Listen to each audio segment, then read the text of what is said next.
wiring on the Apache has officially begun. I got the headlights working. Got the running lights working. The big problem for me has been transposing wiring diagram from a 1959 Apache to a 1983 C10 truck to a 2005 Chevy Silverado.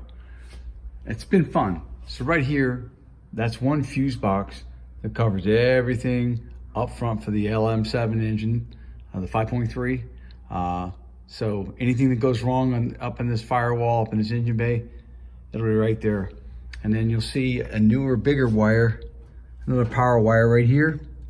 This one goes into the firewall and zips around here and covers the issue of my wiring on the inside, which, as you can see, is no longer a huge spaghetti mess because I've been getting it straightened out. I'll be right back.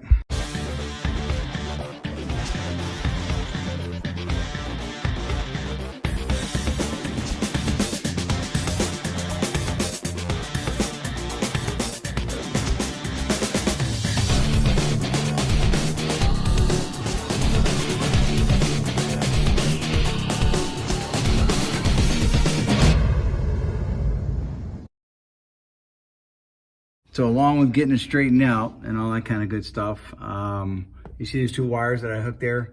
There's actually a planogram, if you're wiring schematics or whatever you want to call it, that tells you who's got where, what and where for how many jelly beans. But again, the color coding isn't correct. So guys, you know, guys and gals, when you're doing this wiring, don't wire color to color. Wire for proper effect, proper functionality. Because if you wire color to color, you're going to get all kinds of messed up. So you got to watch that. So what I did, if you come down here, as you can see all that mess that I'm still working on. And yellow's here for the left. And over here is green for the right. Right down there.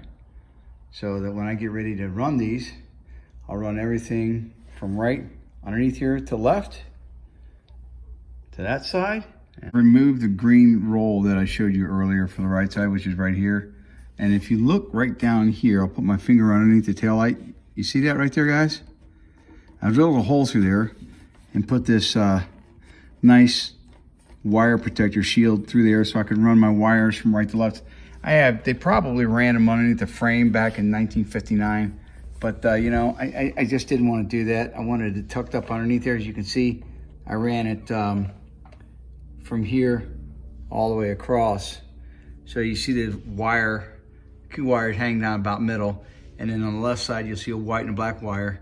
Well, the long white wire will be for, of course, the right turn signal and all that when I get done running. But the two black wires are going to be tied together because earlier today, I tested out my LED running lights, pulled the headlights on, and voila, worked like a champ. I was really glad to see that. Very, very happy about that.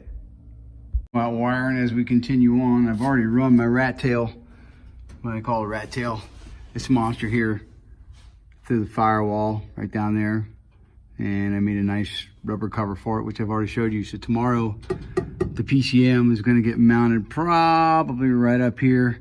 Because all this wire right here, it'll lay flat once you put your matting on there and carpet on there. It won't make a whole lot of difference. But I still have some spaghetti. Not bad, but at least I know where all that stuff goes now. And when I get after it tomorrow, hopefully by the close of business, I will have a completely functioning, wired up 1959 Chevy Apache, except for the heater switch and the wiper motors. Oh yeah, I got a wire and a wiper switch too. I got to buy one of those tonight. I don't know if I'm going to buy a wiper switch or the whole complete assembly. Probably buy the whole assembly, like a couple $100. But it comes with the wipers, transmission, wiper arm, switch, relay, wiper delay, all that kind of good stuff. Yeah, it's coming along pretty good, guys. Pretty sweet. All right. Thanks for watching. Talk to you later.